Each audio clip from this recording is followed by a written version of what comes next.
Bismillahirrahmanirrahim. Assalamualaikum warahmatullahi wabarakatuh. Waalaikumsalam warahmatullahi Waalaikumsalam wabarakatuh. wabarakatuh. Yang saya hormati Bapak Ibu peserta diseminasi budaya positif di sekolah. Yang saya hormati pula Ibu Upi Nirana selaku penyaji pada materi diseminasi budaya positif hari ini.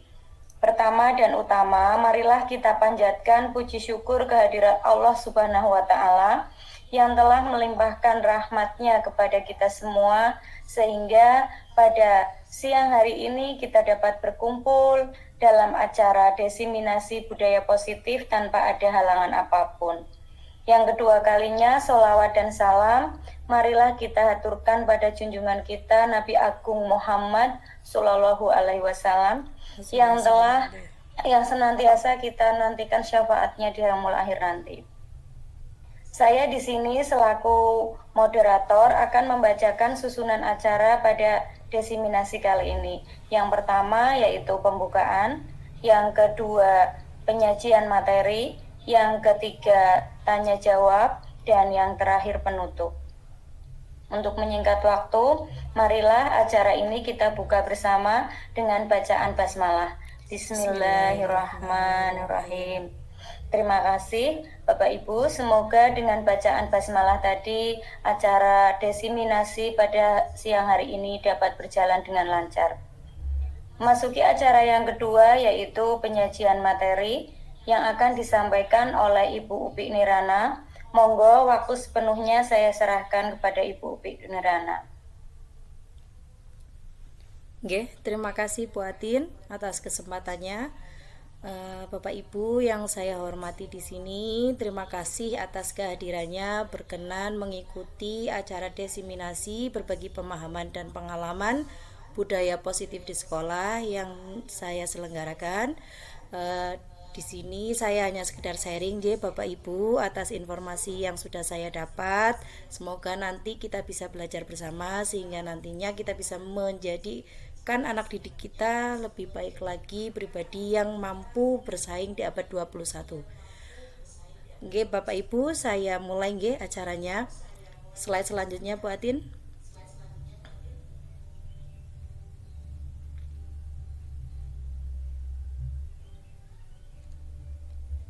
Salam dan bahagia atas nama budaya. Om Swastiastu. Untuk yang pertama di sini yaitu filosofi Ki Hajar Dewantara. Kita sudah tidak asing Bapak Ibu dengan Ki Hajar Dewantara, sosok yang sangat berpengaruh dalam dunia pendidikan. Nah, di sini dari filosofi Ki Hajar Dewantara itu ada tujuan pendidikan, yaitu menuntun segala kodrat yang ada pada anak-anak mencapai keselamatan dan kebahagiaan yang setinggi-tingginya, baik sebagai pribadi maupun sebagai anggota masyarakat. Kemudian, pendidikan adalah tempat persemaian benih-benih kebudayaan. Slide selanjutnya, Bu Atin.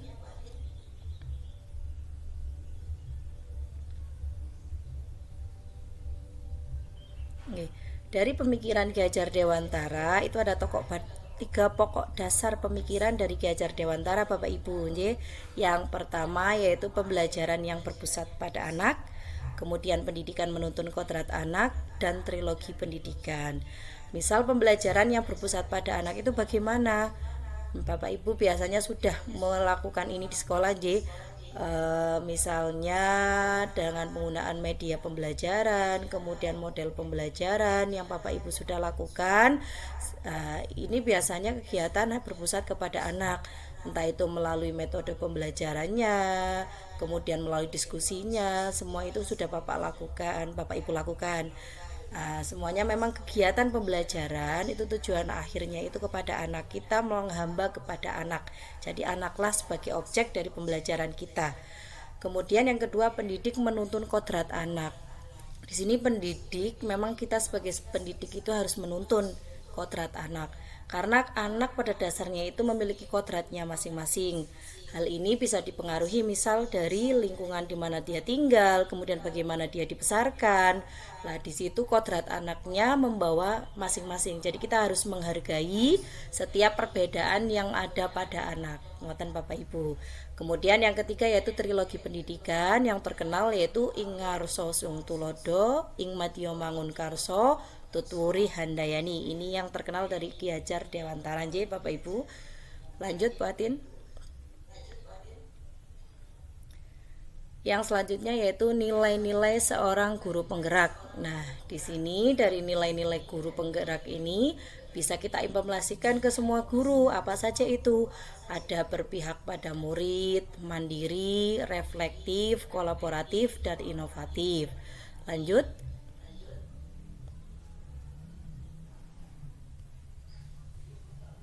Mbah lireake Mbah. Yang pertama yaitu berpihak pada anak. Nah, di sini yaitu sebagai seorang guru, kita harus senantiasa mengambil setiap keputusan atau tindakan yang mengutamakan kebutuhan. Tadi ada kodrat alam dan zaman dan perkembangan anak. Tujuan utama dalam pembelajaran ini adalah anak bisa belajar dengan nyaman, senang, dan bahagia tanpa ada tekanan. Jadi kita sebagai seorang guru itu harus membuat anak belajar dengan nyaman dan senang. Lah bagaimana caranya? Lah tadi setiap kegiatan yang kita lakukan itu harus berpihak pada anak. Nah di sini yang sudah saya lakukan itu saya menggunakan media pembelajaran Bapak Ibu. Bisa juga menggunakan games di setiap pembelajarannya. Jadi anak tidak merasa bosan ketika kita hanya berceramah, tapi mereka bisa melakukan secara sendiri. Ada benda konkretnya yang kita bawa berupa media tadi.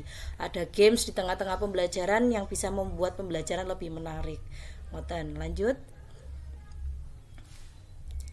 Yaitu yang kedua adalah mandiri. Nah, kita sebagai seorang guru di sini kita harus bisa mengupgrade diri kita agar bisa terus berkembang dan meningkatkan kompetensi diri kita sebagai seorang guru Bapak Ibu. Karena memang di zaman sekarang tuntutan di abad 21 ini kan seorang guru tidak boleh ketinggalan dengan anak didiknya.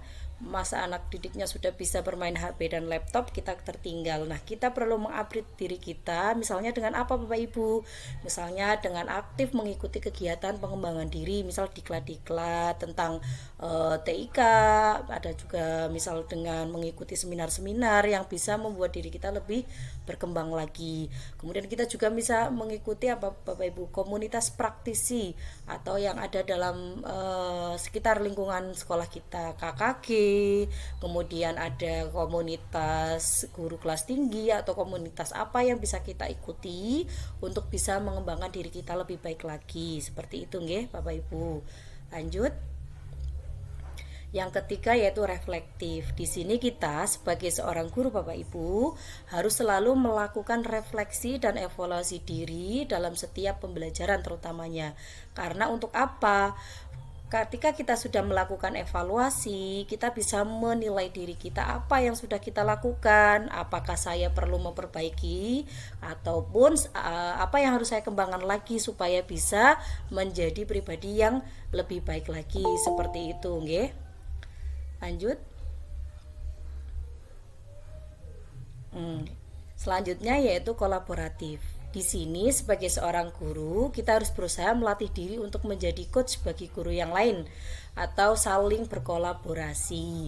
Lah maksudnya di sini coach bukan hanya mengajari nggih Bapak Ibu, tapi kita sharing dengan teman-teman yang mungkin sudah memiliki pengalaman yang jauh lebih baik, ataupun misal kita bisa saling bertukar informasi yang sudah kita dapat. Misal di tadi komunitas guru, KKG, kemudian ada yang lain lagi yang bisa kita ikuti. Lah itu kita sharing-sharing dengan teman. Kita bisa berkolaborasi karena dengan kolaborasi ini tentunya tujuan menjadi lebih gampang untuk bisa kita capai ngoten Bapak Ibu. Lanjut. Yang selanjutnya yaitu inovatif. Lah ini yang tidak kalah penting Bapak Ibu. Kita harus selalu bisa berinovasi karena memang inovasi ini diperlukan untuk bisa memunculkan ide gagasan baru sehingga kita bisa menghadirkan perubahan yang inovasi yang berdampak positif. Karena ketika guru tidak bisa berinovasi, tentunya kita akan merasa ketinggalan.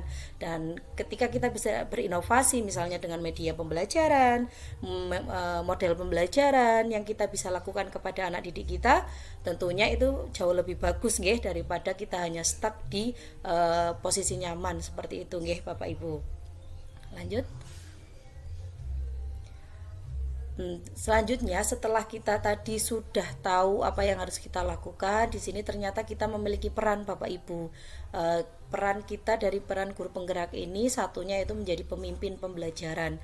Tentunya karena guru penggerak ini adalah pelopor pembelajaran, makanya dalam kegiatan ini kita harus mampu menjadi pemimpin pembelajaran bagi anak-anak didik kita. Yang selanjutnya yaitu menjadi coach bagi guru yang lain. Nah, ketika guru yang lain ingin bertukar pendapat, sharing, kita bisa saling berbagi pengalaman menjadi coach bagi mereka. Tentunya hal ini tidak merugikan kita, nggih, Bapak Ibu. Lanjut, yang mendorong kolaborasi. Di sini mendorong kolaborasi tentunya ada kerjasama dengan rekan sejawat kita sehingga apa yang akan kita lakukan tentu mudah untuk bisa kita capai, nggih, Bapak Ibu. Lanjutnya mewujudkan kepemimpinan murid dan menggerakkan komunitas praktisi. Ini yang utama yaitu menggerakkan komunitas praktisi. Karena memang logo dari peran guru penggerak ini kan guru penggerak ini harus bisa bergerak, bergerak dan menggerakkan. Jadi kita akhirnya itu nanti bisa menggerakkan komunitas praktisi yang ada di lingkungan kita, atau mungkin bahkan kita bisa memunculkan komunitas praktisi baru. Itu malah jauh lebih bagus Bapak Ibu. Lanjut. Nah, ketika kita sudah memiliki nilai kemudian berperan sebagai guru penggerak, ada visi yang harus kita lakukan Bapak Ibu nantinya. Nah, dalam visi itu kita itu nanti harus pertama yaitu memetakan aset dulu. Memetakan aset ini kita melihat dari siswa maupun guru apa yang dimiliki oleh siswa dan guru. Kelebihan apa yang dimiliki siswa dan guru itu kita cari, nanti kita petakan. Lah itu nanti kita bisa kembangkan itu tentu dengan melihat elemen profil pelajar Pancasila. Lah profil pelajar Pancasila ini ada apa saja? Ada misal bertakwa kepada Tuhan Yang Maha Esa, mandiri, bergotong royong, itu salah satunya seperti itu Bapak Ibu. Lanjut. Nah, dari yang sudah kita petakan tadi dan kita pilih mana yang dari profil pelajar Pancasila, muncullah visi dari guru penggerak itu. Visinya apa? Yaitu terwujudnya, ini yang saya pilih terwujudnya pembelajaran yang berpihak pada anak untuk membentuk insan yang mandiri dan suka bergotong royong sesuai profil pelajar Pancasila di masa depan. Jadi hal yang saya angkat di sini dari profil pelajar Pancasila yaitu mandiri dan bergotong royong, karena memang aset yang dimiliki oleh anak didik saya di SDN Poncol 3 itu mereka sangat suka sekali saling bergotong royong, misal dalam kegiatan diskusi, di luar pembelajaran pun saya lihat mereka sangat dengan teman-temannya itu saling bergotong royong, misal dalam membersihkan ataupun apa. Nah, kemudian mandiri ini anak juga sudah terbiasa mandiri dalam kegiatan pembelajaran. Seperti itu. Lanjut. Nah, dalam visi itu, untuk mewujudkan visi itu ada hal yang harus kita lakukan Bapak Ibu. Yang pertama di sini yaitu buat pertanyaan atau define. Di sini hal yang kita lakukan yaitu kita menyusun pertanyaannya dulu. Misal, bagaimana sikap percaya diri dan kepedulian siswa di SD Poncol 3? Kemudian tindakan yang bisa kita lakukan di situ yaitu hal yang pertama melakukan observasi dan penilaian terhadap siswa melalui kuesioner yang berisi pertanyaan penelusuran mengenai rasa percaya diri dan rasa kepedulian siswa. Lanjut. Yang kedua yaitu kita ambil pelajaran. Dari ambil pelajaran ini apa yang harus kita lakukan? Kita harus mengetahui dulu siapa yang telah berhasil meningkatkan rasa percaya diri dan kepedulian siswa. Kemudian bagaimana cara dia meningkatkan rasa percaya diri dan kepedulian siswa. Jadi yang sudah terjadi di situ itu apa ya, kita bisa ambil pelajaran dari situ. Lah tindakan yang bisa kita lakukan, misal melakukan kolaborasi dengan rekan sejawat, kepala sekolah ya. Ini diharapkan bisa meningkatkan rasa percaya diri siswa nantinya. Kemudian juga bisa mencari informasi tentang bagaimana mengelola kelas dan kegiatan pembiasaan di sekolah yang bisa meningkatkan rasa percaya diri siswa dan kepedulian siswa. Lanjut. Yang ketiga, gali mimpi atau dream. Apa yang kita inginkan Bapak Ibu dari visi itu? Nanti yang bisa kita lakukan yaitu pertanyaannya, bisakah semua siswa itu nanti memiliki rasa percaya diri dalam situasi apapun dan dimanapun? Kemudian apakah kebiasaan baru yang akan terjadi nantinya setelah siswa memiliki rasa mandiri dan kepedulian? Nah, tindakannya bisa misal membuat daftar kegiatan untuk mengoptimalkan potensi rasa percaya diri dan kepedulian siswa. Bisa juga menjadikan lingkungan kelas menjadi milik bersama sehingga nanti bisa muncul rasa percaya diri dan kemandirian siswa. Lanjut. Misal setelah kita mengali mimpi, kita jabarkan rencananya Bapak Ibu. Bagaimana cara menjabarkannya? Pertama, bisa skema pembelajaran seperti apa nanti yang bisa meningkatkan rasa percaya diri dan kepedulian siswa. Apa saja langkahnya? Nah, nanti kita jabarkan. Nah, tindakannya nanti kita bisa berkoordinasi dengan kepala sekolah ataupun rekan sejawat. Kemudian bisa juga menyusun strategi dulu dalam pembelajarannya dengan model apapun yang sesuai di kelas Bapak Ibu. Lanjut. Atur eksekusi. Di sini eksekusinya atau implementasinya seperti apa? Nah, nanti di sini teknis pelaksanaannya seperti apa? Bagaimana mengukur kemampuan perubahan? Bagaimana mengukur kemajuan perubahannya nanti seperti apa. Nah, di sini kita bisa membuat daftar rekapannya untuk mengetahui bagaimana perkembangan sikap percaya diri dan kepedulian anak didik kita. Jadi nanti ada tahap-tahapannya nggih Bapak Ibu, dari 1 2 3 4 sampai 5 diatur eksekusi. Itu tahapan dari Bagja untuk bisa mewujudkan visi yang telah kita buat tadi Bapak Ibu. Lanjut. Nah, di sini ada pertanyaan pemantik Bapak Ibu.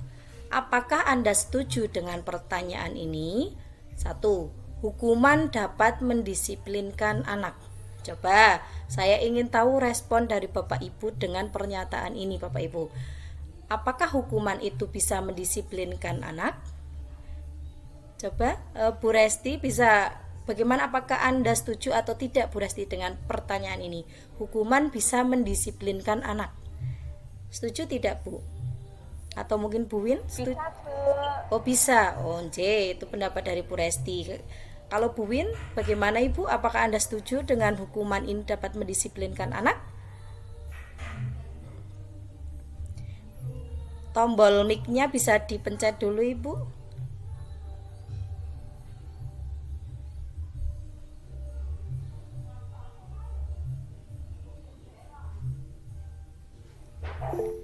Nggih. Oh, setuju nggih, nggih pun. Setuju. Oh, nggih. Oke, Bapak Ibu, kebanyakan setuju nggih bahwa ada pernyataan hukuman dapat mendisiplinkan anak. Slide selanjutnya, Bu. Bu Win, mikrofonnya bisa dimatikan terlebih dahulu, tolong. Nggih, terima kasih. Nah, di sini ada disiplin positif dan nilai-nilai kebajikan universal. Nah, selanjutnya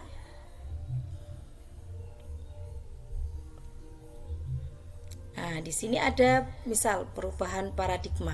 Kita berandai-andai dulu, membayangkan dulu. Misal, ayo Bapak Ibu, sekarang saya minta tolong Bapak Ibu, misal ada andaian sobeklah secari kertas. Misal kita sudah menyobek secari kertas, kemudian menuliskan sesuatu atau benda yang sangat berharga untuk kita di kertas itu. Sudah Bapak Ibu membayangkan, misal ada kertas, kita menuliskan yang berharga menurut kita, misal keluarga, ataupun misal cincin, ataupun misal apalah yang menurut Bapak Ibu berharga. Sudah Bapak Ibu? Sudah nggih. Kemudian selanjutnya buatlah sebuah kepalan. Sekarang tangan kita dikepal. Nah, coba. Sudah, kalau sudah, teman Anda misal di sini mencoba sekuat, misal ada teman Anda. Sekarang coba dengan sekuat tenaga berbagai cara untuk meminta teman Anda itu memberikan benda itu. Berarti teman Anda meminta Anda memberikan benda itu. Apa yang akan Anda lakukan, Bapak Ibu? Di sini dia misal membujuk, mengancam, Nah, yuk serahkan benda itu. Nah, apa yang akan Anda lakukan? Apakah Anda akan membuka kepalan tangan atau tidak? Bu Resti akan membuka tidak, Bu?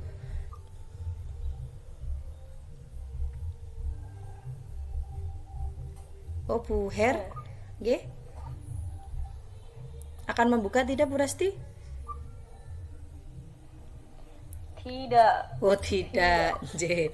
Bu Resti tidak membuka, Bu Her juga tidak. Nah, akan menggenggam dengan erat, nggih. Berarti itu J, Bapak Ibu mempertahankan apa yang tadi menurut Bapak Ibu penting, tidak mau membukanya. Nah, sekarang ke slide selanjutnya, apa yang akan terjadi di slide selanjutnya, silakan. Nah, di sini ada ilusi perubahan paradigma tadi, bahwa itu ilusinya seperti seorang guru yang mengontrol murid Bapak Ibu. Jadi kita yang memiliki kontrol apakah ini akan terbuka ataupun tidak. Berarti tidak ada pengaruh dari orang lain terhadap apa yang kita lakukan. Kitalah yang menentukan sendiri apa yang akan kita lakukan, maupun orang lain itu mau membujuk ataupun mau merayu, mengancam, ketika kita tidak mau ya tidak akan terbuka. Seperti itu nggih Bapak Ibu. Lanjut. Nah, di sini siapa sesungguhnya yang memiliki kontrol? Nah, disinilah ada stimulus respon dan teori kontrol Bapak Ibu. Misal di stimulus respon ada orang lain bisa mengontrol saya. Teori kontrolnya mengatakan bahwa hanya Anda yang bisa mengontrol diri Anda. Betul sekali bahwa tadi berdasarkan kepalan tadi memang kitalah yang bisa mengontrol diri kita sendiri. Orang lain tidak bisa, kecuali mungkin mereka yang kurang teguh dalam pendiriannya, merasa saya sudah dirayu, silahkan saja dibuka. Tapi ketika dia bisa mengontrol dirinya sendiri ya sudah, tidak akan terbuka. Ngoten nggih Bapak Ibu. Lanjut. Selanjutnya Bu Atin. Nah, di sini apakah makna disiplin di sini? Di sini dalam disiplin diri menurut bahasa Latin artinya belajar. Tapi dalam budaya kita itu biasanya disiplin telah berubah menjadi sesuatu yang dilakukan seseorang pada orang lain untuk mendapatkan kepatuhan. Cenderungan umum adalah menghubungkan kata disiplin dengan ketidaknyamanan. Berarti tadi seperti mendisiplinkan anak, biasanya disiplin identik dengan merasa tidak nyaman. Padahal sebenarnya disiplin diri ini membuat orang harusnya menggali potensi menuju sebuah tujuan, apa yang dia hargai. Tapi di umumnya orang, disiplin itu biasanya membuat dia tidak nyaman, kemudian bukan dengan apa yang kita hargai, tapi malah membuat rasa tidak nyaman itu muncul, ngoten Bapak Ibu, di kita biasa pada umumnya. Nah, dari semua itu ada nilai-nilai kebajikan universal dulu Bapak Ibu. Apa itu nilai-nilai kebajikan universal? Di sini nilai kebajikan ini adalah sifat positif manusia yang merupakan tujuan mulia yang ingin dicapai setiap individu. Nilai-nilai tersebut bersifat universal dan lintas bahasa, suku bangsa, agama maupun latar belakang. Di sini setiap perilaku ini memiliki sebuah tujuan. Nah, jadi dengan mengaitkan nilai kebajikan ini, maka motivasi intrinsik itu akan terbangun. Motivasi intrinsik itu motivasi yang muncul dari dalam diri kita, ngoten Bapak Ibu. Nah, apa itu nilai-nilai kebajikannya? Apa saja? Nah, biasanya itu ada di profil pelajar Pancasila yang seperti tadi saya sudah sampaikan. Ada beriman, bertakwa pada Tuhan Yang Maha Esa dan berakhlak mulia, mandiri, bernalar kritis, berkebinakaan global, bergotong royong dan kreatif. Itu adalah isi dari profil pelajar Pancasila nggih Bapak Ibu. Lanjut. Nah, di sini ada teori motivasi, hukuman, penghargaan dan restitusi Bapak Ibu. Lanjut. Nah, di sini coba teori motivasi perilaku manusia. Motivasi itu Bapak Ibu ada motivasi eksternal dan internal. Motivasi eksternal itu apa? Motivasi eksternal itu motivasi yang muncul dari luar yang akan mempengaruhi diri kita. Tapi kalau motivasi internal itu motivasi yang muncul dari dalam diri kita sendiri, sehingga kita sadar akan apa yang kita lakukan nantinya. Nah, dari motivasi eksternal ini biasanya itu untuk menghindari hukuman atau ketidaknyamanan. Misal, apa yang akan terjadi apabila saya tidak melakukannya? Lah itu ada hukuman yang nanti berakibat sehingga kita saya akan melakukannya. Lah itu motivasi dari luar. Kemudian bisa juga ketika kita mendapatkan penghargaan atau imbalan. Misal apa yang akan saya dapatkan ya nanti ya. Lah inilah motivasi dari luar yang biasanya menggerakkan kita. Tapi ketika motivasi internal itu muncul dari kita, biasanya misal saya akan menjadi orang yang seperti apa ya nanti bila saya melakukannya. Dia sadar, Bapak Ibu, kita sadar untuk menghargai diri kita sendiri sehingga kita melakukan sesuatu hal ya karena memang kita mau dan kita ingin melakukannya. Itu lebih bagus daripada motivasi yang dari luar, Bapak Ibu. Lanjut. Lah di sini ada pendapat dari Ki Hajar Dewantara. Beliau mengatakan merdeka itu artinya tidak hanya terlepas dari perintah, akan tetapi juga cakap buat memerintahkan diri sendiri. Jadi tidak hanya memerintah, tapi juga bisa memerintahkan diri kita sendiri. Tidak hanya merintah orang lain, tapi bisa memerintahkan diri kita sendiri. Itu menurut Ki Hajar Dewantara. Lanjut. Nah, apa itu restitusi? Mungkin ini asing bagi Bapak Ibu. Apa itu restitusi? Nah, kita akan belajar bersama-sama Bapak Ibu.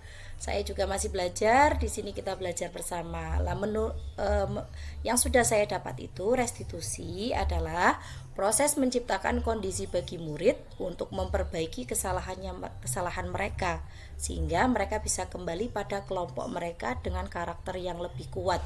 Jadi intinya restitusi itu anak bisa menyadari kesalahannya, memperbaiki kesalahannya, kemudian dia bisa menjadi lebih pribadi yang lebih baik.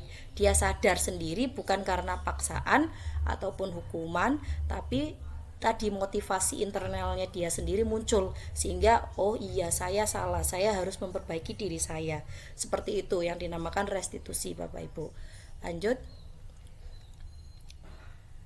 Lah dari restitusi tadi itu ada ciri-cirinya. Yang pertama, restitusi ini bukan untuk menebus kesalahan, namun untuk belajar dari kesalahan. Nah tadi dia belajar dari kesalahannya, Bapak Ibu. Dia tahu kalau dia salah, jadi dia belajar apa yang telah dilakukannya, kesalahannya, makanya dia berubah ke arah yang lebih baik.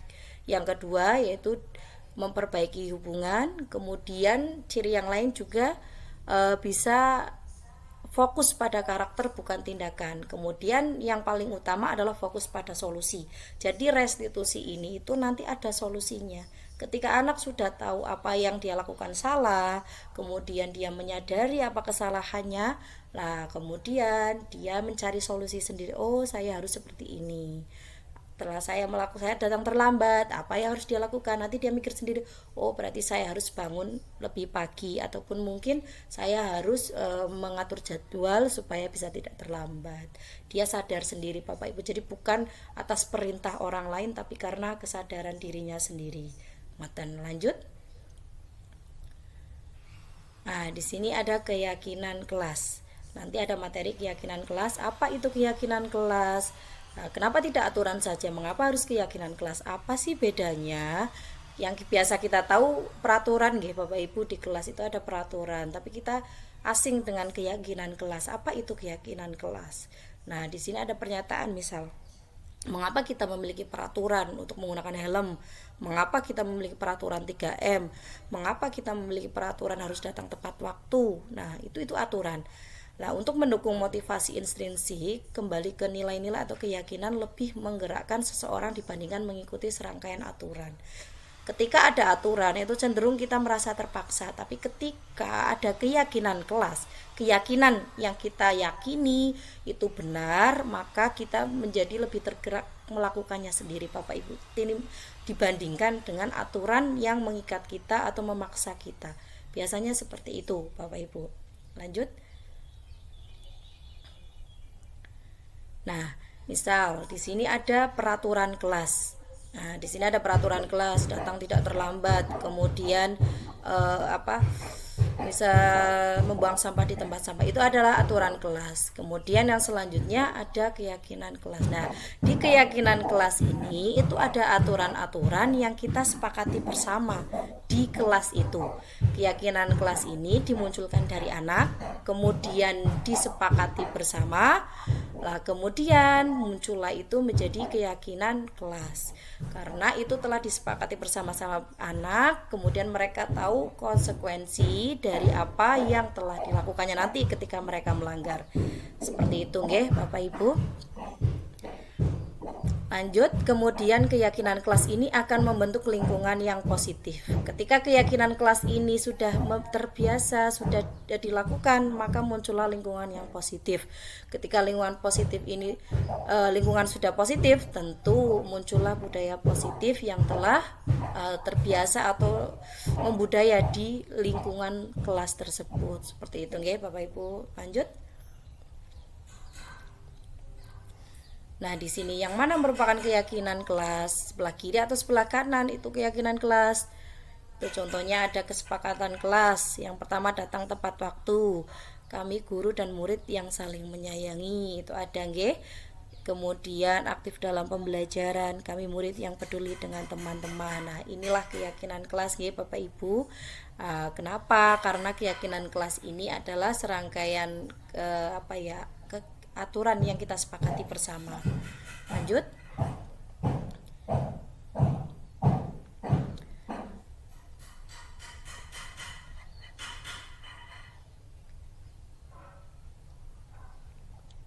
Nah, antara aturan dan keyakinan kelas, apa itu bedanya? Nah, peraturan misal selalu kembalikan buku ke tempatnya. Keyakinan kelas itu tanggung jawab. Dilarang mengganggu orang lain. Keyakinan kelas menghormati orang lain. Nah, di sini lebih apa? Keyakinan kelas itu kepada positif, kalimat positif. Jadi misal di sini ketika kita dilarang mengganggu orang lain, berarti kan kita harus menghormati orang lain. Nah, di sini kita munculkan kalimat positif itu kepada anak-anak supaya nanti anak-anak lebih bisa melakukan. Karena ketika aturan itu adalah berupa kalimat positif, biasanya kita cenderung melakukannya. Seperti itu Bapak Ibu. Lanjut.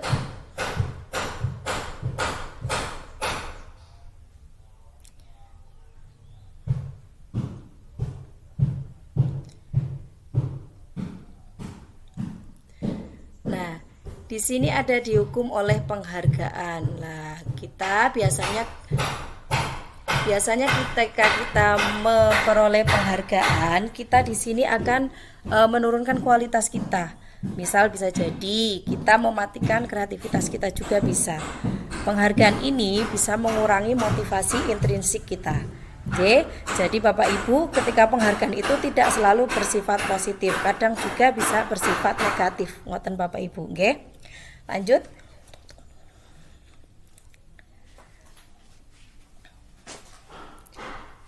Nah, di sini ada tindakan guru. Apakah ini termasuk hukuman ataukah konsekuensi? Nah, misal mencatat 100 kali di dalam buku kalimat. Saya tidak akan terlambat lagi. Ini adalah sesuatu yang sudah dipaksa, sudah menjadi aturan oleh guru itu. Ini termasuk hukuman. Lanjut, yang kedua, lari mengelilingi lapangan. Nah, ini juga hukuman karena anak tidak diberikan kesempatan untuk Bapak Ibu? Untuk mengungkapkan alasannya kenapa dia melakukan itu. Jadi ini sebuah hukuman. Anak langsung melakukan apa yang menjadi kesalahannya, akibat dari kesalahannya. Kemudian ketika menggantikan kertas tugas teman yang telah dicoret-coret, misal ini sebuah konsekuensi karena apa yang telah dilakukannya, kemudian kertas itu diganti. Itu seperti itu Bapak Ibu. Lanjut.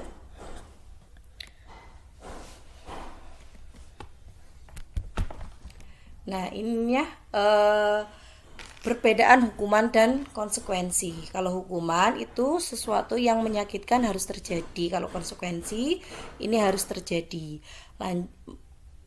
Mendorong anak menyakiti diri sendiri jika hukuman. Biasanya anak akan kecewa, kemudian merasa kenapa ya kok saya dihukum. Nah, dia akan minder biasanya. Tapi konsekuensi ini akan mendorong anak agar mudah menyesuaikan diri dengan lingkungannya. Itu perbedaannya seperti itu, Bapak. marah. Kalau hukuman itu dia akan marah, ada rasa bersalah, dipermalukan, merasa tidak dihargai. Tapi kalau konsekuensi, nah kehilangan hak, dibuat tidak nyaman, diasingkan untuk sementara waktu. Karena dia melakukan sesuatu, kemudian dia mendapatkan apa yang menjadi penyebab dia melakukan itu. Lanjut.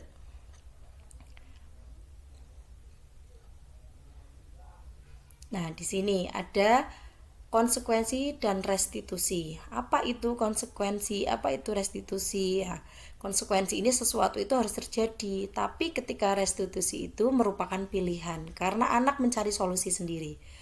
Kemudian kalau konsekuensi itu anak dibuat tidak nyaman. Kalau restitusi, anak itu mendapatkan penguatan.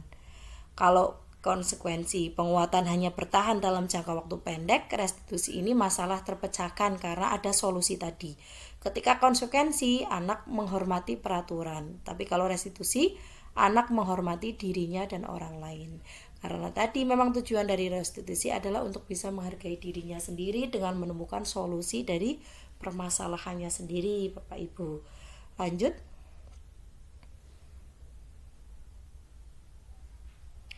Kebutuhan dasar manusia dan dunia berkualitas. Ini materi selanjutnya. Oke, sebelum ini monggo Bu Atin bisa ditampilkan video ice breaking dulu nggih Bapak Ibu supaya kita tidak monoton, kita tidak ngantuk, kita bisa melakukan ice breaking terlebih dahulu.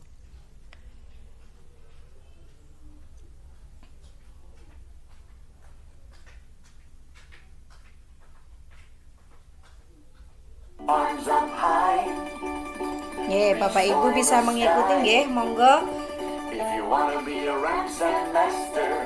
Bu Win, Bu Resti monggo bisa mengikuti, Bu Padi.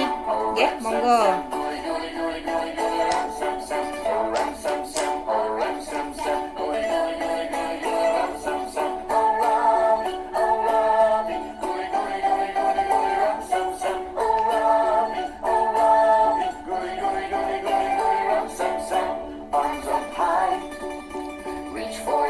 Senang Bu Atin.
Makin cepat Bapak Ibu ini ya. Biar tambah semangat.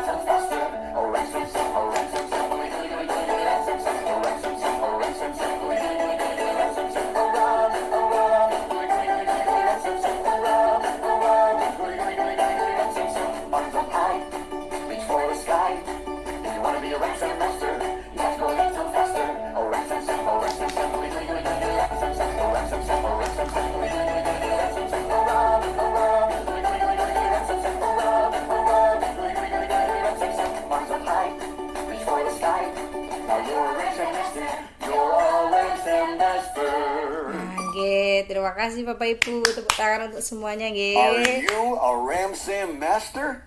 Let us know if terima you kasih are Bapak in the Ibu. comment section below. Ini untuk menambah semangat kita nggih Bapak Ibu, karena memang ini kan maaf saya menyita waktu Bapak Ibu, dan semoga ini bisa menambah semangat kita sebentar lagi nggih Bapak Ibu. Selanjutnya Bu Atin.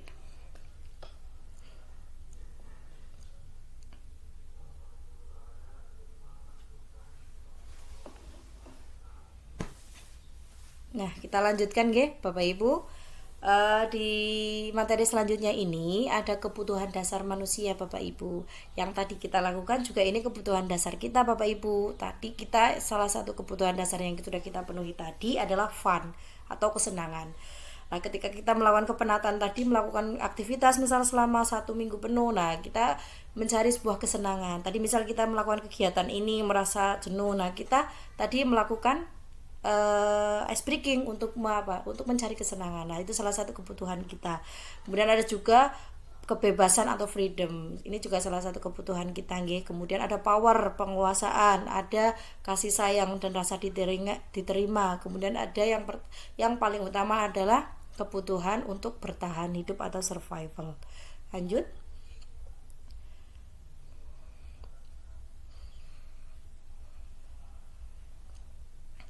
Nah, dari yang sudah kita lakukan tadi kepada putra-putri kita di sekolah Bapak Ibu, ada materi tentang posisi kontrol. Di sini apa saja itu?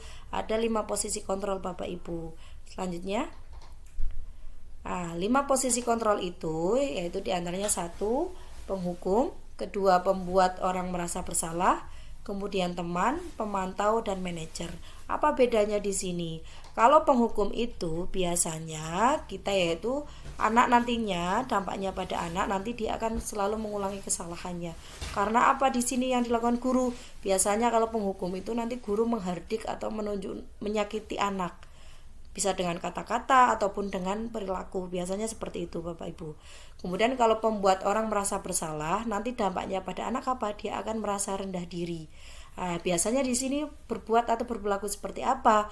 Biasanya guru akan berceramah dan mengatakan, misal selanjutnya seharusnya seperti ini, ibu kecewa dengan kamu nak. Nah, itu bisa membuat anak merasa bersalah. Biasanya seperti itu Bapak Ibu.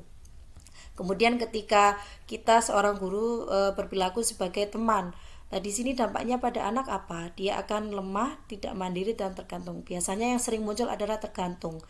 Karena kita sudah nyaman dengan anak sudah nyaman dengan kita, maka dia biasanya tergantung dengan kita. Apapun yang dia lakukan sedikit-sedikit Bu, sedikit-sedikit Pak, seperti itu. Biasanya guru akan berkata ataupun bersikap salah satunya membuat alasan untuk muridnya. Ayolah, lakukan demi ibu. Ayolah, ingat tidak, ibu pernah bantu kamu ini. Itu biasanya yang dikatakan guru atau bapak guru seperti itu. Kemudian ketika kita sebagai pemantau, nanti dampaknya pada anak apa? Akan menitik beratkan pada sanksi atau hadiah untuk dirinya. Biasanya ada sanksi ataupun hadiah, penghargaan untuk anak. Lah biasanya guru akan berkata ataupun bersikap seperti apa? Misal, apa peraturannya nak? Kenapa kamu melakukannya? Kemudian menghitung dan menghitung apa yang sudah dilakukan. Biasanya seperti itu. Kalau sebagai manajer, itu nanti dampaknya pada anak, itu dia akan mengevaluasi dirinya sendiri. Bagaimana cara dia memperbaiki dirinya. Apa ya yang harus aku lakukan supaya aku jadi lebih baik. Biasanya seperti itu. Kalau yang dikatakan ataupun yang dilakukan guru biasanya, guru misal, apa yang telah kita yakini nak, tadi berdasarkan keyakinan kelas, apa yang bisa kau kerjakan nak untuk memperbaiki kesalahanmu, apa yang bisa kamu lakukan supaya kamu bisa memperbaiki. Nah, ini lebih nanti memunculkan motivasi intrinsik dari dalam diri siswa. Ini akan lebih berpengaruh ke anak Bapak Ibu kalau kita sebagai manajer. Karena di situ anak merasa nyaman, kemudian bisa mencari solusi dan memperbaiki kesalahannya, sehingga nanti jangka panjangnya anak bisa memiliki sikap yang lebih baik seperti itu. Lanjut.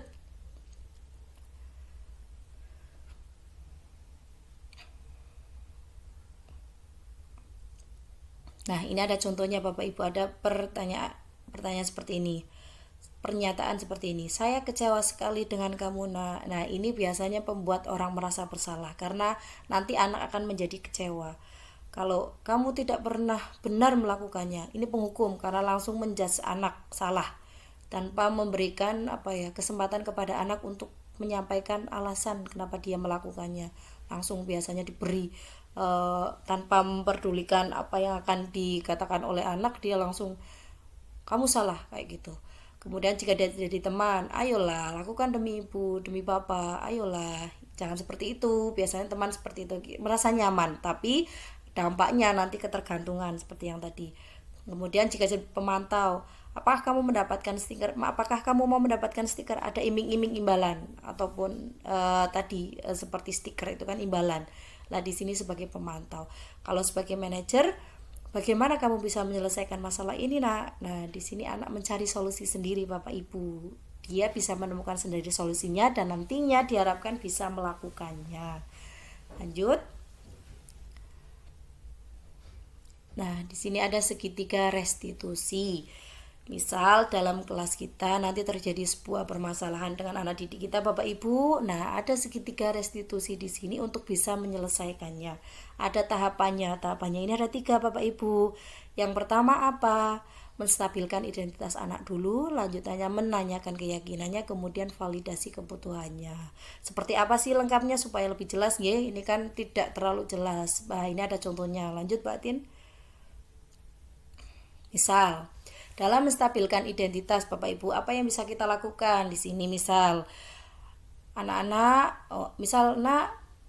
anak melakukan kesalahan, nah terus kita berkata, Nak, setiap orang itu pernah melakukan kesalahan kok, tidak hanya kamu. Nah, kemudian misal Bapak Ibu juga pernah salah, setiap manusia itu tidak ada yang sempurna loh, Nak. Nah, kita menstabilkan identitas dia dulu. Seperti apa? Seperti itu. Lanjut. Setelah kita menstabilkan identitas Bapak Ibu, kita validasi kebutuhannya. Kamu itu pasti punya alasan ya kenapa melakukan kesalahan itu. Kenapa sih kamu melakukannya? Nah, seperti itu Bapak Ibu. Setelah kita tadi menstabilkan identitasnya agar dia merasa tidak langsung dihakimi, kita validasi kebutuhannya. Ini bisa membuat anak merasa mau untuk biasanya menyampaikan apa yang menjadi keluhannya, seperti itu. Lanjut.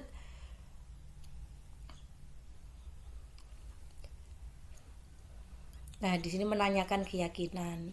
Nah, keyakinan ini tadi kita telah sepakati bersama sebelumnya di kelas, ada keyakinan-keyakinan seperti aturan yang disepakati bersama lah di kelas, seperti itu Bapak Ibu. Nah, kita tanyakan ke dia, apa sih nilai yang kita sudah percaya di kelas, Nak? Apa yang sudah kamu langgar? Kenapa? Apa nilai-nilai itu? Nah, kita tanyakan dulu kepadanya apa keyakinan yang sudah dia langgar, kemudian konsekuensinya seperti apa. Lanjut.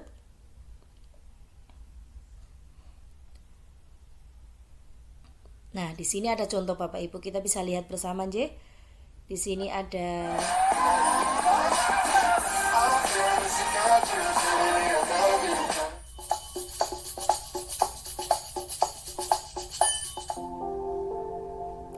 tadi ini restitusi, proses menciptakan kondisi untuk memperbaiki kesalahan, nggih, Bapak Ibu. Nah, di sini nanti ada kasus. Yang kasus ini diselesaikan dengan tahapan segitiga restitusi. Kasusnya seperti apa? Puspa ini perosotan di tangga Bapak Ibu, kemudian dia mengenai temannya yang sedang berdiri atau ngobrol dengan teman yang lain. Tapi si Puspa ini tidak merasa bersalah. Dia langsung pergi tanpa meminta maaf kepada teman-temannya. Ini kan sebuah kasus permasalahan. Kalau tidak, nanti teman-temannya bisa membuat Mbak Puspa merasa tidak nyaman nantinya. Nah, ini yang saya lakukan Bapak Ibu.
Terus ada yang lain ya, itu. Nah, memang bagus Pak, pesertanya bukan Anda asli, cuma itu merugikan orang lain, bagus Pak, itu memang bagus Pak. Kan juga itu berbahaya kalau saja itu bagaimana? Ya, nah itu juga berbahaya. Karena harus membuat orang lain ya. Itu. Nah, Mbak Puspa masih ingat tidak keyakinan kelolas yang sudah kita buat di awal Mas Esther? Benar. Apa Puspa? Oke, cukup Bu Atin sepertinya.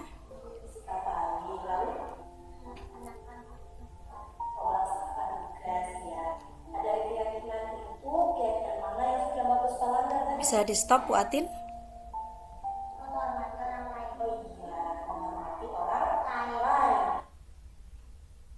Nggih, itu contohnya nggih Bapak Ibu dari praktek segitiga restitusi yang sudah saya lakukan Bapak Ibu. Nah, itu di situ tadi memuat 3 langkah-langkah dari segitiga restitusi. Sebenarnya ini sudah sering Bapak Ibu lakukan, cuma kan namanya saja ini baru, yaitu segitiga restitusi seperti itu. Sebenarnya sudah, ketika anak melakukan kesalahan pasti kita tanya ke anak alasannya apa, kenapa dia melakukannya. Kemudian cuma kan seringnya kita yang memberikan solusi, tapi di segitiga restitusi ini anaklah yang mencari solusi sendiri. Seperti itu Bapak Ibu. Lanjut Pak Adin. Nah, dari budaya positif tadi yang sudah saya praktekkan, keyakinan kelas yang ada di kelas itu, saya melakukan sebuah proyek Bapak Ibu, di mana di sini saya membuat reklame berisi ajakan untuk menjaga kebersihan lingkungan sekolah dengan membuang sampah tidak sembarangan atau di tempat sampah dengan menggunakan aplikasi Biname. Nah, di sini aplikasi Biname ini tujuan saya agar anak tertarik dan mampu mengoperasikan IT, terutama karena di abad 21 ini tuntutan memang anak harus bisa nggih Bapak Ibu. Jadi di sini saya menyertakan aplikasi Biname ini untuk bisa mendukung keyakinan kelas yang ada di kelas saya, seperti itu menjaga lingkungan sekolah untuk tetap bersih dengan membuang sampah di tempat sampah. Nah, seperti apa yang sudah saya lakukan? Nah, di sini ada contoh reklamenya Bapak Ibu dengan aplikasi Biname. Bisa Anda pirsani Bapak Ibu. Ini hasil karya anak kelas 6 Bapak Ibu.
Itu Bapak Ibu contoh reklame yang sudah dibuat oleh siswa kelas 6 di SD Poncol 3 kaitannya dengan budaya positif yang ada di kelas, sehingga mereka merasa lebih tertarik dan mampu mengimplementasikan sendiri budaya positif yang sudah kami sepakati bersama berupa kesepakatan kelas itu.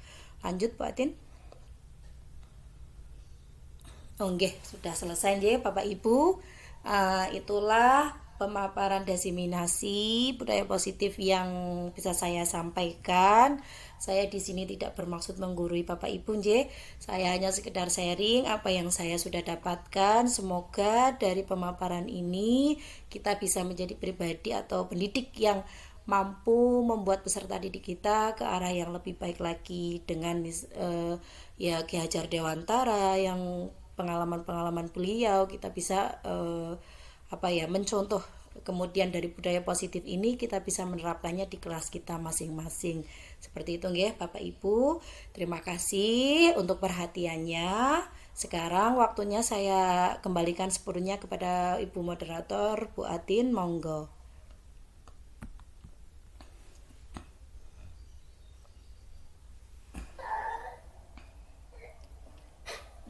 Terima kasih saya sampaikan kepada Ibu Upi yang telah menyampaikan materi yang sangat luar biasa sekali, Bapak Ibu. Kita bisa belajar bersama di sini terkait dengan apa yang sudah didapatkan oleh Bu Upi Nirana sewaktu mengikuti program Guru Penggerak. Beliau belajar banyak sekali, sudah diseringkan dengan kita. Semoga kita dapat belajar darinya dan dapat menerapkan di sekolah kita masing-masing. Memasuki acara yang berikutnya yaitu acara tanya jawab. Monggo bagi Bapak Ibu yang mau bertanya, boleh untuk raise hand, dipersilahkan. Monggo, sinten ingkang badhe tanya.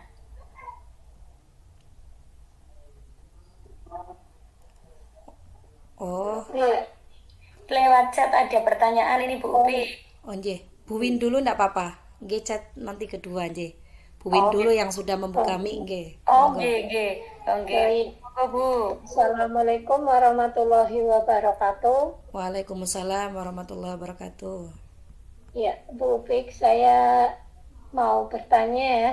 Saya tertarik dengan video yang ada di slide ini. Contoh pada praktek segitiga restitusi ya. Tolong coba jelaskan kembali Bu Upik langkah-langkah yang dilakukan agar saya bisa menerapkan di kelas, khususnya di kelas 1 Bu.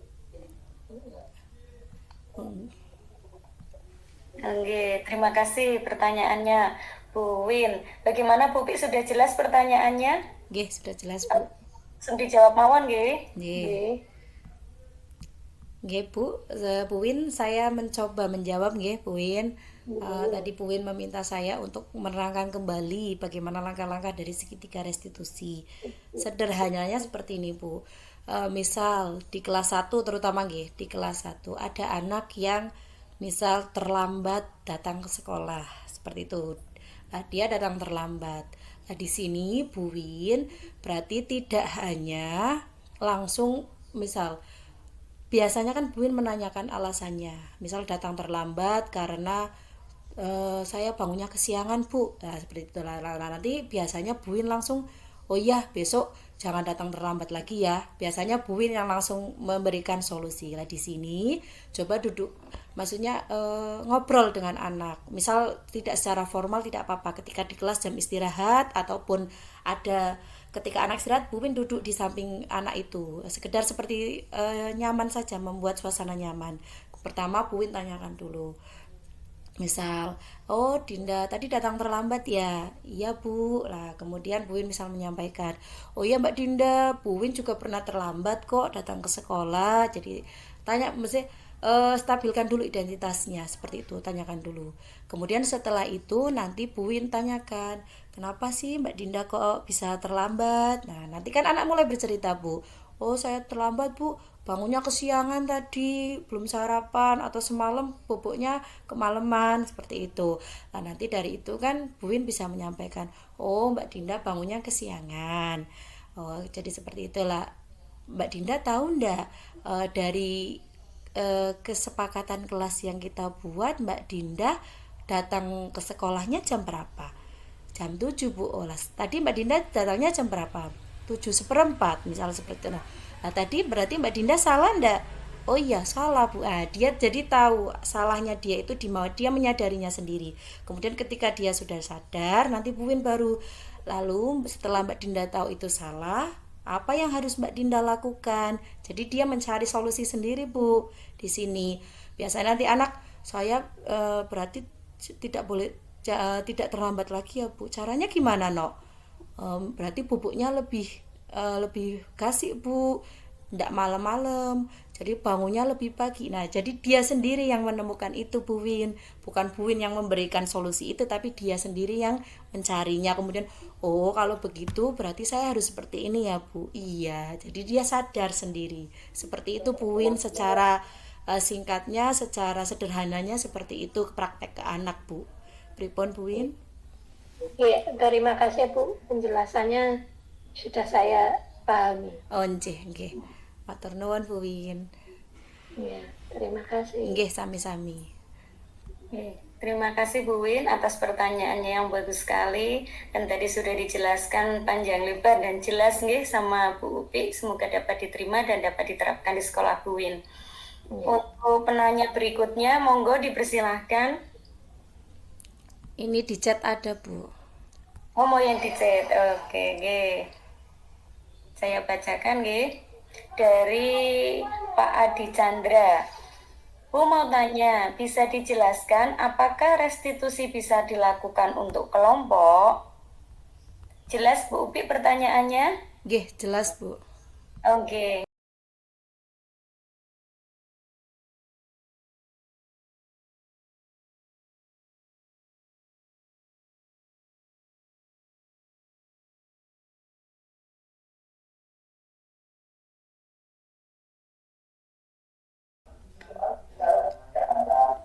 Masih anu di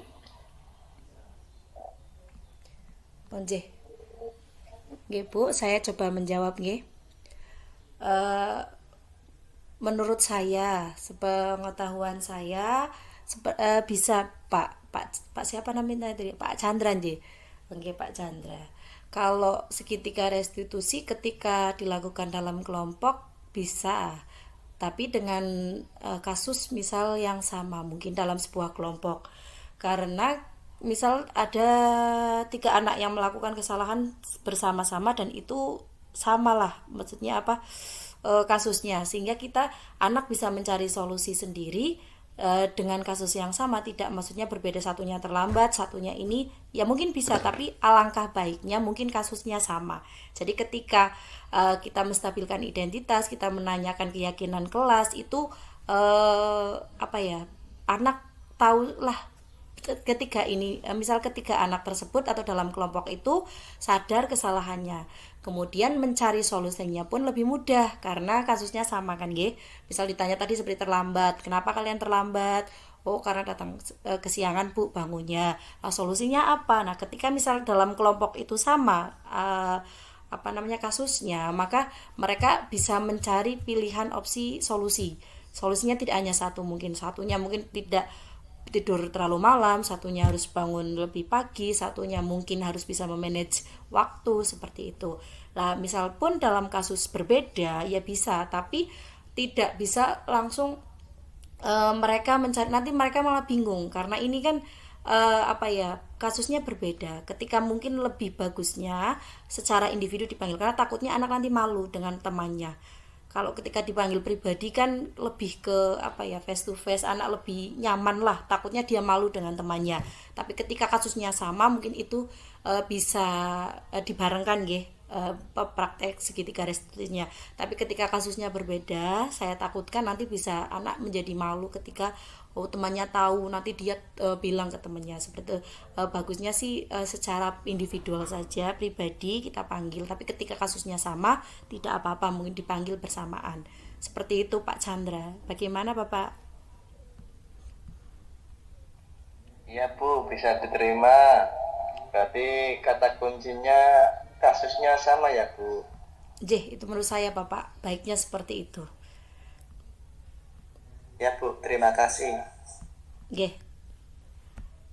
Bapak, terima kasih atas pertanyaannya. Terima kasih pada Pak Chandra yang sudah bertanya nggih. Tadi sudah dijawab sama Bu Upi Nirana. Untuk penanya satu lagi dipersilahkan, masih ada waktu Saya beri satu lagi untuk yang bertanya, bagi yang kalau masih ada yang mau bertanya. Kira-kira ada tidak ya? Apa sudah paham sekali nggih? Sudah, tadi memang sudah jelas sekali penjelasan dari Bu Upi Nirana nggih. Sepertinya sudah tidak ada Cukup, yang nggih. akan bertanya.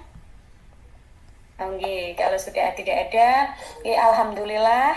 Ini tadi acara diseminasi budaya positif dari Bu Upi Nirana telah terlaksana dengan baik, telah berjalan dengan lancar. Saya ucapkan terima kasih banyak kepada Bapak Ibu semua.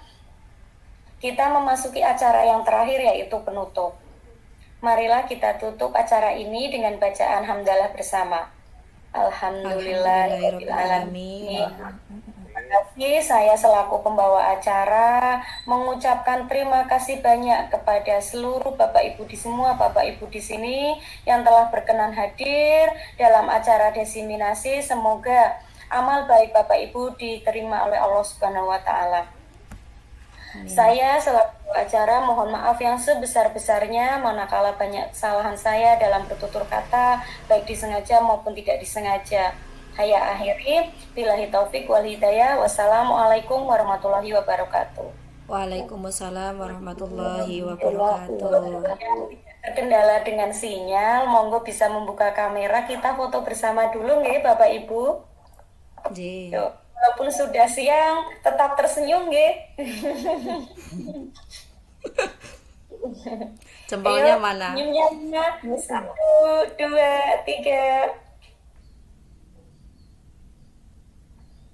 Oke, terima kasih Bapak Ibu. Monggo bagi yang mau live, monggo dipersilahkan. Terima kasih banyak. Nggih. Terima kasih nggih Bapak Ibu untuk waktunya sudah meluangkan untuk saya. Monggo bisa live. Assalamualaikum warahmatullahi wabarakatuh. Saya Sakila, siswa kelas 6 dari SDN Pojok 03. Setelah saya mengikuti pembelajaran hari ini, saya merasa senang dan bersemangat. Hari ini saya telah belajar membuat rektangel dengan menggunakan aplikasi Penime. Aplikasi ini sangat menarik dan banyak gambar-gambar yang bagus. Untuk membuat rektangel tentang menjaga kebersihan, saya menjadi tahu bagaimana seharusnya saya menjaga lingkungan sekolah agar selalu bersih dan nyaman. Inilah keyakinan kelas yang sudah kami sepakati bersama. Terima kasih. Wassalamualaikum warahmatullahi wabarakatuh. Assalamualaikum warahmatullahi wabarakatuh. Perkenalkan, nama saya Winarni dari SD 01 Jatirejo, Kecamatan Amejati, Kabupaten Bima. Setelah saya mengikuti unit tentang diseminasi budaya positif yang diselenggarakan oleh Ibu Upi Nirana, saya merasa beruntung karena bisa mengetahui ilmu yang baru tentang bagaimana kita memperlakukan anak. Kita sebagai seorang pendidik sebenarnya sudah melakukan apa yang tadi disampaikan oleh Ibu Upi, walaupun memang belum sempurna. Dan mengikuti diseminasi tadi membuat saya tahu bagaimana cara memperlakukan anak dengan baik. Ketika mereka membuat masalah, harus menyelesaikannya dengan cara segitiga restitusi. Dengan menggunakan segitiga restitusi tadi, maka anak akan merasa nyaman, aman dan senang saat belajar. Untuk itu, Bu Upi teruslah semangat untuk memajukan peserta didik. Terima kasih dan wassalamualaikum warahmatullahi wabarakatuh.